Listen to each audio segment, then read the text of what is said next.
I've officially touched down in Kongunadu. This is the Kovai belt, the area surrounding Coimbatore. And I'm here because we're going to be looking at different pockets which are considered to be NDA strongholds. I'm currently in beautiful Avinashi. Why am I here? It's become a national talking point because of Union Minister L. Murugan contesting against two youngsters, two newbies. Shapes up to be an interesting political fight, which we'll talk about. But I'll first tell you that I'm at the very, very famous Avinashi Lingeshwar temple.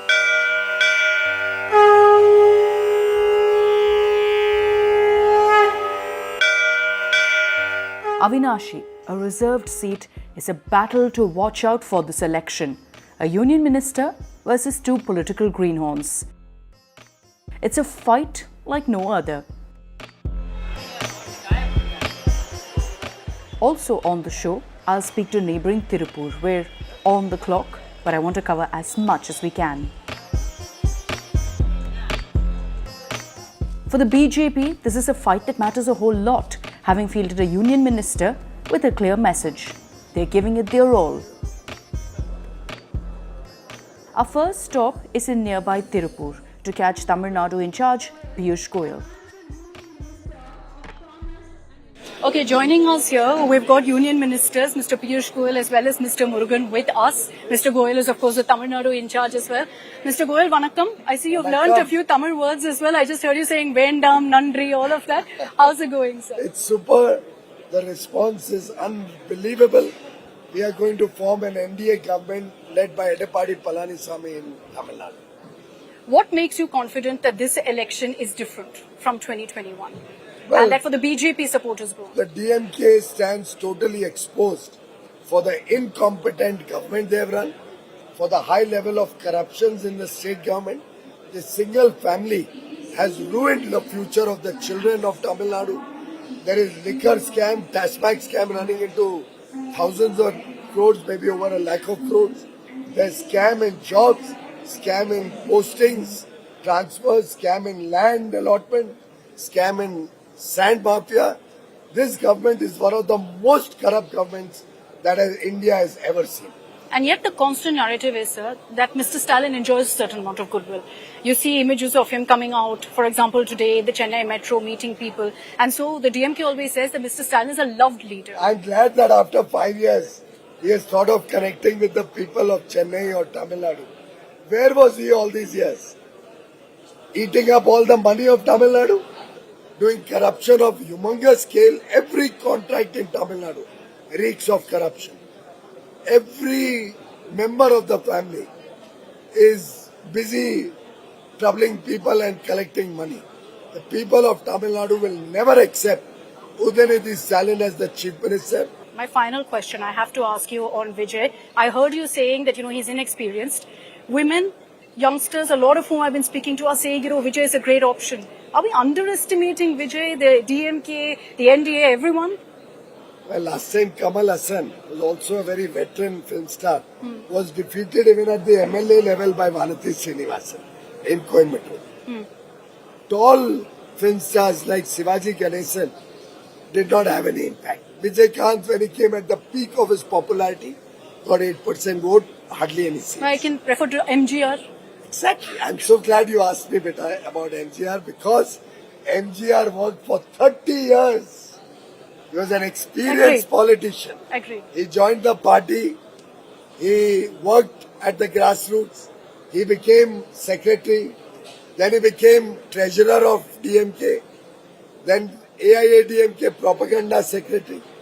For many years he toured the whole state of Tamil Nadu, earned the love and affection and trust of the people of Tamil Nadu before he became chief minister.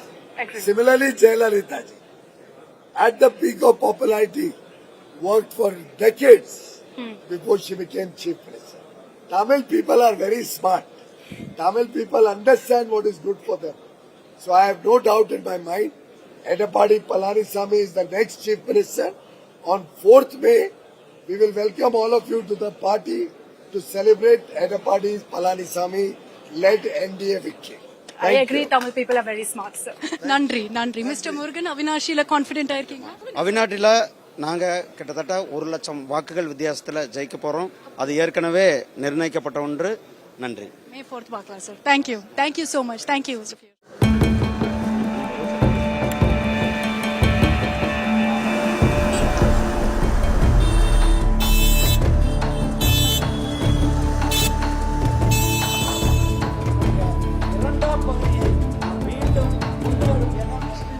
But I head back to Avinashi to get a flavor of the BJP's campaign and catch Union Minister / candidate L. Murugan in action.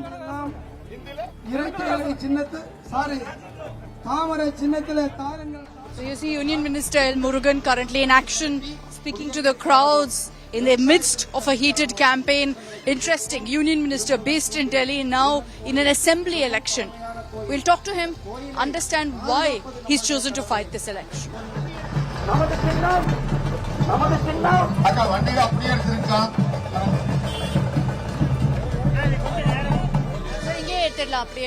சொல்லுங்க. Sir பிரச்சாரம் எப்படி போகுது? நீங்க பாக்குறீங்களா எவ்வளவு உற்சாகமா சகோதரிகள் தாய்மார்கள் எவ்வளவு உற்சாகம் வணக்கண்ணா எவ்வளவு உற்சாகமா இருக்கிறாங்கன்றதை நீங்க பார்த்துட்டு இருக்கிறீங்க. ஒரு மிகப்பெரிய எழுச்சி இருந்து கொண்டிருக்கிறது. இங்க அவினாசியில பொறுத்தளவுக்கு பாரதிய ஜனதா கட்சி, அண்ணா திராவிட முன்னேற்ற கழகத்தினுடைய எங்களுடைய கூட்டணியானது மிகவும் வலிமையான கூட்டணியாக இருக்கிறது, வளம் பொருந்திய கூட்டணியாக இருந்து கொண்டிருக்கிறது. நாங்கள் எங்களுடைய வாக்கு சதவீதமானது கிட்டத்தட்ட வாக்கு வித்தியாசமானது 1 லட்சம் வாக்குகள் வித்தியாசத்தில் வெற்றி பெறுவதற்கான வேலைகளை செய்து கொண்டிருக்கின்றோம். சார் நீங்க ஒரு யூனியன் மினிஸ்டர், இங்க இப்போ எம்எல்ஏ எலெக்ஷன்ல ஃபைட் பண்றீங்க. டிசிஷன் ஏன் எடுத்தீங்க இது யூனியன் மினிஸ்டர் இந்த எம்எல்ஏ எலெக்ஷன் ஃபைட் பண்ணணும்? மோடி ஐயா அவங்க உங்களுக்கு தெரியும், கடந்த 5 ஆண்டுகள் மோடி ஐயா அமைச்சரவையில் பல்வேறு அமைச்சரவைகள் வந்திருக்கிறேன். மோடி ஐயா அவங்க இப்போ அவங்களோட ஆசீர்வாதம் கொடுத்து நீங்கள் அவினாசியில் போய் அவினாசி மக்களுக்கு சேவை செய்ய வேண்டும், அந்த பகுதியில் நீங்கள் உங்களுடைய சேவை தேவை இருக்கிறது என்பது மோடி ஐயாவுடைய விருப்பம், பாரதிய ஜனதா கட்சியினுடைய விருப்பம், எங்கள் தேசிய ஜனநாயக கூட்டணியுடைய விருப்பமாக இருந்து கொண்டு மக்களுடைய விருப்பம். நான் இங்கே ஏற்கனவே பாராளுமன்ற தேர்தலில் இங்கே தான் இதே அப்போ அவினாசி அதில் ஒரு அசம்பிளி இங்கே நான் தேர்தல் நின்றுருக்கிறேன். அதனால் மோடி ஐயா அவர்களும் இந்த மக்களுக்கு இந்த பகுதியில் நான் சேவை செய்ய வேண்டும் என்பது இந்த மக்களுடைய முன்னேற்றம், இப்போ இந்த அவினாசியினுடைய முன்னேற்றத்திற்காக நான் வந்திருக்கேன். அமைச்சராக நீங்க யூஸ்வலா ரொம்ப டைம் இருப்பீங்க டெல்லியில. இங்க திமுக கேட்டீங்கன்னா அவங்க சொல்வாங்க டெல்லி ஒண்ணுமே பண்ணல தமிழ்நாடுக்கு. நீங்க என்ன சொல்வீங்க? கடந்த 11 வருஷம் 13 லட்சம் கோடி ரூபாய் நம்ம கொடுத்திருக்கிறோம். இன்னைக்கு கோயம்புத்தூர் விமான நிலைய விரிவாக்கம், சென்னை விமான நிலைய விரிவாக்கம், மதுரை விமான நிலைய விரிவாக்கம், திருச்சிராப்பள்ளி விமான நிலைய விரிவாக்கம், 4 வழிச்சாலைகள், 8 வழிச்சாலைகள், சென்னை மெட்ரோ, அதே போல இங்க இருக்கிற வந்தே பாரத் ரயில்கள், இப்படி இன்ஃப்ராஸ்ட்ரக்சர் டெவலப்மெண்ட் எந்த அளவுக்கு உயர்ந்திருக்குன்னு பாக்குறோம். ஆனா சார் நீங்க இன்ஃப்ராஸ்ட்ரக்சர் பத்தி சொன்னீங்க, கோயம்புத்தூர் மெட்ரோ, மதுரை மெட்ரோ பத்தி இவ்ளோ கோயம்புத்தூர் மெட்ரோவும் மதுரை மெட்ரோவும் வந்தே தீரும். அது திமுக மத்திய அரசாங்கம் கேட்ட சரியான கேள்விகளுக்கு சரியான பதில் கொடுக்கல. அவர்களுடைய மெத்தனம் திமுக எப்பயுமே உங்களுக்கு தெரியும், மத்திய அரசாங்கத்தை குறை சொல்வது மட்டும்தான் அவர்களுடைய ஒரே வேலையாக இருந்து கொண்டிருக்கிறது. கேட்கிற கேள்விக்கு பதில் சொல்ல மாட்டாங்க, கொடுத்த பணத்துக்கு யூட்டிலைசேஷன் சர்டிபிகேட் கொடுக்க மாட்டாங்க. எந்த பணம் கொடுத்தோமோ அந்த பணத்துக்கான செலவு என்ன, ஏன்னா திமுக காரங்க செலவு செஞ்சு அதை கணக்கு கொடுக்கறது கிடையாது. அந்த யூட்டிலைசேஷன் சர்டிபிகேட் கொடுத்தால்தான் மற்ற நிதியை கொடுக்க முடியும். அப்படி பல்வேறு விஷயங்கள்ல அவங்க திமுக வேண்டுமென்றே மத்திய அரசாங்கத்தை குறை சொல்வது மட்டும்தான் நோக்கமாக கொண்டு வேலை செய்து கொண்டிருக்கிறார்கள். நிச்சயமாக கோவையினுடைய மெட்ரோ வரப்போகிறது, அதில் நாம எல்லாம் பயணிக்க தான் போறோம். இன்னொரு விஷயம் என்னன்னா சார், டெல்லியில எல்லாரும் சொல்வாங்க லாங்குவேஜ் இம்போசிஷன் ஆயிட்டு இருக்கு, டெல்லியில இருந்து தமிழ்நாடுல ஹிந்தி இம்போசிஷன் ஆயிட்டு இருக்குன்னு. நீங்க அங்க வேலை பண்ணுவீங்க, இங்க கூட நீங்க என்ன நினைக்கிறீங்க? எங்கேயுமே யாரும் எந்த மொழியும் இது திணிக்கிறது இல்லை. யாருக்கு எந்த மொழி பிடிக்கலுமோ அவங்க அந்த மொழியை படிக்கலாம். நீங்க பாக்குறீங்க தமிழுக்கு இன்னைக்கு யாருங்க அவ்வளவு மரியாதை கொடுத்துட்டு இருக்க. காசி தமிழ் சங்கம் ஒவ்வொரு வருஷமும் காசி தமிழ் சங்கம் நடந்து திருக்குறளை 35க்கும் மேற்பட்ட உலக மொழிகளில் மொழிபெயர்த்துப்பட்டு திருக்குறளை வெளியிட்டிருக்கிறோம். ஐநா சபையில் யாதும் ஊரே யாவரும் கேளீர் என்று முதல் முறையாக சூழலித்தது நம்முடைய பிரதமர் திரு நரேந்திர மோடிஜி அவர்கள். அது மட்டும் இல்ல, தமிழ்தான் உலகத்திலேயே தொன்மையான மொழி என்று உலகத்திற்கு சொன்னது பிரதமர் திரு நரேந்திர மோடிஜி அவர்கள். திருவள்ளுவருக்கு கலாச்சார மையம் உலகம் முழுவதும், இங்க தமிழ்நாட்டில் இல்லை, இந்தியாவில் இல்லை, உலகம் முழுவதும் கலாச்சார மையங்களை ஏற்படுத்தி திருவள்ளுவருடைய பெருமையை, தமிழ் கலாச்சாரத்தை, தமிழ் பண்பாடை, தமிழ் இலக்கியங்களை உலகறிய செய்து கொண்டிருப்பது நம்முடைய பிரதமர் திரு நரேந்திர மோடிஜி அவர்கள். அவர் தான் இன்னைக்கு தமிழ் கலாச்சாரத்தை, தமிழ் பண்பாடை காத்து கொண்டிருக்கோம். இவங்க யூபி அரசாங்கத்தில் அப்போ இருந்தாங்க ஆட்சியில், திமுக காங்கிரஸ், ஏதாவது ஒன்று சொல்லுங்க பார்த்துங்க தமிழினுடைய வளர்ச்சிக்கு. எதுவுமே திமுக செய்யாம இப்போ நம்மளுடைய பிரதமர் அவர்கள் தமிழ் மொழிக்கு மேல, தமிழ் மக்கள் மேல யூபியில இன்னைக்கு தமிழ் சொல்லி கொடுத்துட்டு இருக்கோம். மத்திய பிரதேசல தமிழ் சொல்லி, யூபியில இருக்க நீங்க போய் பாருங்கம்மா, யூபியில வாரணாசியில தமிழ் சொல்லி கொடுத்துருக்கோம், ஸ்கூல்ல தமிழ் சொல்லி கொடுத்துட்டு இருக்காங்க. அப்போ இவங்க எப்படி அது நமக்கு இது கூட சொல்றாங்க ஹிந்தி இம்போஸ் பண்றாங்கன்னு எனி இல்லம்மா, அதுதான் நான் சொன்னேன். எந்த இடத்துலயும் நம்ம ஹிந்தி இம்போஸ் பண்ணல. அதை பத்தி இல்ல. யாருக்கு தேவை அவங்க விருப்பம் இருந்தா அவங்க படிச்சுட்டு போலான்றது தான். யாரும் எந்த இடத்துல தமிழை முக்கியமாக உயர்த்தி பிடிப்பது நாம். சரி சார், லாஸ்ட் அவினாஷில நீங்க உங்க ஒப்போனன்ட்ஸ் யாரு இருக்காங்கன்னா youngsters, first time new commerce, அதனால உங்களுக்கு சேலஞ்சே இருக்கா இல்லையா? I am not old. I'm just 48 years. See, I'm not old. Okay, thanks. Thank you, all the best sir.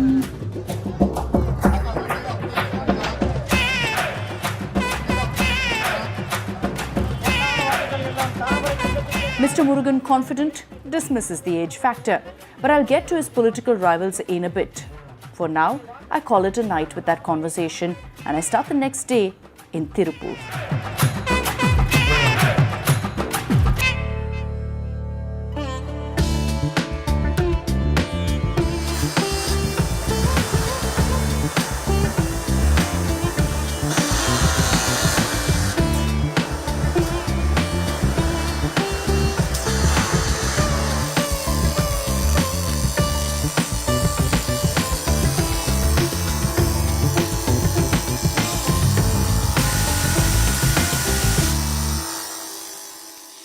We're in the land of textiles in Tirupur.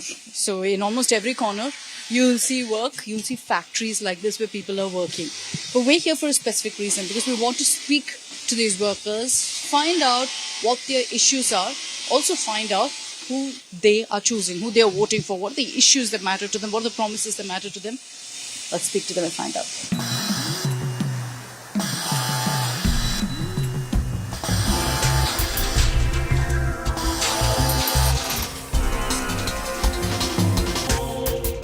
எந்த மாதிரி இப்போ தேர்தல் வருது, எந்த மாதிரி உதவி உங்களுக்கு வந்திருக்கு ஆட்சி நின்று? ஒரு உதவியுமே வரவே இல்லையே. அவங்க என்ன சொல்றாங்கன்னு, பெண்க்கு இவ்வளோ காசு கொடுக்குறாங்க, இது பண்றாங்க அது பண்றாங்கன்னு. இந்த மாசம் 1000 ரூபா கொடுக்குறாங்க. அது மட்டும்தான் வருது. ஸோ யாரோட ப்ராமிஸ் நீங்க பார்த்துட்டு போடுவீங்க? அதிமுக கூட ப்ராமிஸ் பண்ணியிருக்காங்க காசு கொடுப்பாங்கன்னு, ரெஃப்ரிஜரேட்டர் கொடுப்பாங்க சொல்லியிருக்காங்க. திமுக இப்போ சொல்றாங்க 8000 rupees வவுச்சர் கொடுப்பாங்க. எது பார்த்துட்டு நீங்க ஓட் போடுவீங்க? நாங்கள் விஜய்க்கு தான் போடுவோம். அவங்க காசு கொடுக்குறவங்களுக்கு போட மாட்டோம். இன்னும் விஜய் வந்தால் பார்க்கலாம். இவர் வந்துட்டார்ல, 5 வருஷம் இவர் இருந்திருக்காருல, இவர் ஒன்றும் செய்யலைன்னு ஒரு இது. ஒன்றுமே செய்யலைன்னா இதெல்லாம் விலைவாசிலாம் ஏறிடுச்சல்ல, அதனால. அது அவங்க சொல்லுவாங்க டெல்லியில தான் பண்ணாக்காங்க, அவங்க என்ன பண்ணலான்னு. அதனால விஜய் வந்தால் கொஞ்சம் மாறுமான்னு. ஏன் விஜய் சொல்லுங்க? ஒரு சேஞ்சுக்கு கொடுத்து பார்க்கலாம். இதே தான் போயிட்டு இருக்கு. அது இல்லை, எந்த மாதிரி வேலை பண்ணுவாங்களா இல்லையா என்னது தெரியாது. அதனாலதான் ஒரே ஆள் ஆட்சி பண்ணிட்டு இருக்காங்க.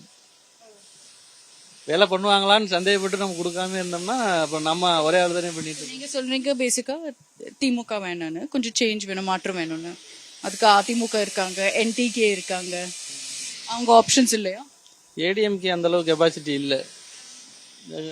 கெப்பாசிட்டினா அந்த அளவுக்கு அவங்கள அந்த இதுல டீம் ஜெயலலிதா இருந்தப்போ ஓகே. இப்ப அந்த அளவுக்கு அவங்க எல்லாருமே ஒரு ஸ்டாண்டர்டான ஆள் இல்லாத மாதிரி ஃபீல் இருக்கு. இபிஎஸ் இல்லையா? EPS no. அவங்க மாதிரி இல்ல. அவங்கவுங்க தேவைக்காக இருக்க மாதிரி இருக்கு. இந்த தேர்தலில் நீங்க யாருக்கு ஓட் போடுவீங்க? நல்லா ஆட்சி வரணும், இந்த பொதுமக்களுக்கெல்லாம் நல்லது பண்ணா ஓகே. இப்போ திமுக நல்லா பண்றாங்களா உங்க குடும்பத்துக்கு? பரவாயில்ல. திமுக பாதுகாப்பு இருக்கா? ஏன்னா அது சொல்லிட்டே பாதுகாப்பு தான் இல்லை, பெண்களுக்கு பாதுகாப்பு இல்லை. நைட்டில் லேடிஸ் தனியாக போகிறது வர்றது கஷ்டம். இங்க கட்சி இருக்காங்கன்னா யாரு உங்களுக்கு கொஞ்சம் ப்ராமிஸ் கொடுத்துருக்காங்க என்னமோ பண்ணுவோன்னு? என்னை பொறுத்த அளவுக்கு நீங்க கேட்டதுக்கு ஏடிஎம்கே டிஎம்கே கண்டிப்பா நான் போடவே மாட்டேன். மாற்று கட்சி ஏதாவது ஒன்று போடுவேன். டிவிகே இல்லாட்டி சீமான். ஆமா, ஏன்னா எல்லா நாட்டும் எல்லா ஊரும் எப்படி கவனிக்கிறாங்கன்னு எனக்கு தெரியாது. எனக்கு திருப்பூர், நான் பிறந்ததுலேருந்து திருப்பூர்ல இருக்கேன். திருப்பூர்ல இது வரைக்கும் ஒருத்தர் எதையுமே கவனிச்சதே. நீங்க டிவிகே என்டிகே சொல்றீங்க, ஆனா என்ன கேரண்டி இருக்கு அவங்க வேலை பண்ணுவாங்க உங்களுக்கு? என்னால கேரண்டி கொடுக்க முடியாது. ஆனா ஏதாவது ஒன்று புதுசா செய்வாங்கன்னு எதிர்பார்க்குறேன். ஏன்னா என்னென்னலாம் செஞ்சிருக்காங்கன்னு இப்போ வர்றவங்களுக்கும் தெரியும். இவங்க வந்து 2 ஆட்சிகளும் இது வரைக்கும் என்ன செஞ்சுருக்காங்கன்னு அவங்களுக்கு தெரியும். ஆனால் கண்டிப்பாக ஏதாவது புதுசாக ஒன்று செஞ்சாலும் அது கொஞ்சம் நல்லது தானே இல்லைங்களா? One common theme among these workers. நாங்கள் விஜய்க்கு தான் போடுவோம், அவங்க காசு கொடுக்குறவங்களுக்கு போட மாட்டோம். விஜய்க்கு போடுவோம். நீங்க கூட விஜய் ரசிகரா? கண்டிப்பா விஜய். விஜய்க்கா? விஜய். விஜய் டிவிக்கு தான் தளபதி. Quite a bit of support for Vijay, but do the people of Tirupur also want Vijay? There, it's a mixed bag. Welcome to the land of textiles.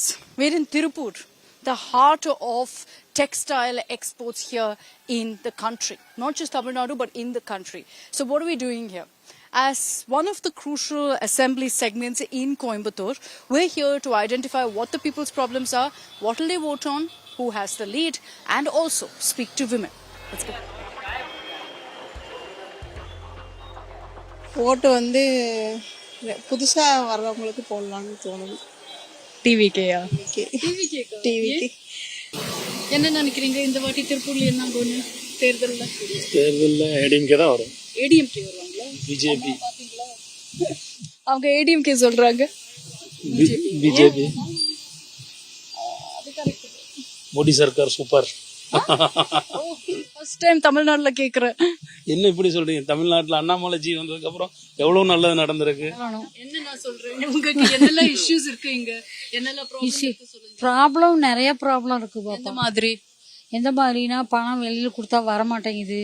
என்னது அமௌண்ட்டு அதெல்லாம் வெளியே கொடுத்து வரல இன்னும். அதான் ரொம்ப ஃபீலிங்காக இருக்கேன் இப்போ. நான் விஜய்க்காக தான் ஓட்டு ஐடியே வாங்கினேன். விஜய் ஃபேனா இருந்தாலும் தலை ஃபேன் தளபதி ஃபேன் 2 ஃபேனும் தான். விஜய் ஃபேனா இருந்தாலுமே எப்பவுமே டிஎம்கே ஏடிஎம்கே அவங்களே வந்தா நல்லா இருக்குமா? ஒரு டைம் டிவிக்கே வரட்டுமே. பாத்தீங்கன்னா இந்த ஆட்சி என்ன பண்ணிருக்காங்க உங்களுக்கு? எல்லாமே பண்ணிருக்காங்க. லேடிஸ்க்கெல்லாம் கேஷ் எல்லாம் வருது இல்ல, அது வருது, அது ஒரு ஹெல்ப் இருக்கு. நீங்க என்ன பார்த்துட்டு ஓட் போடுவீங்க? நாங்கள் ஸ்டாலினுக்கு தான் விட்டு போடுவோம். அம்மாங்க அவர் தான் நல்லது செய்கிறாரு. என்ன பண்ணாங்க உங்களுக்கு? எங்களுக்கு வீடு கொடுத்துருக்காங்க, அப்பார்ட்மெண்ட் வீடு.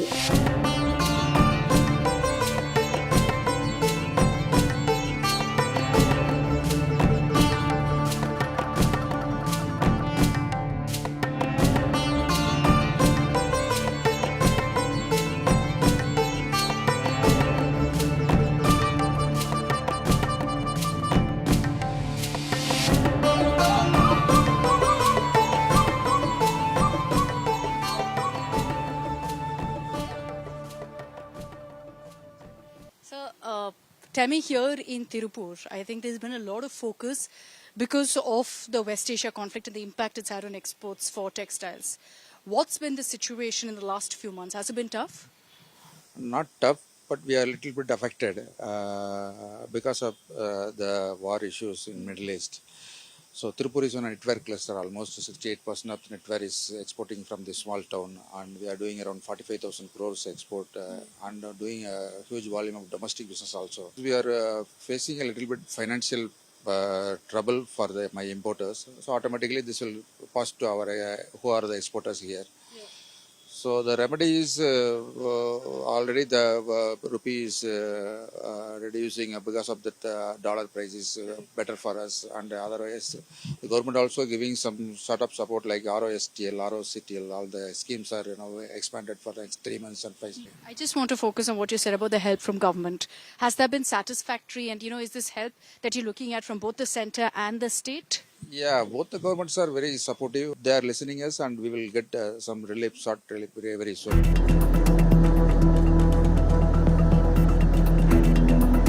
All right, let's move to Avinashi again to speak to the young gun contenders.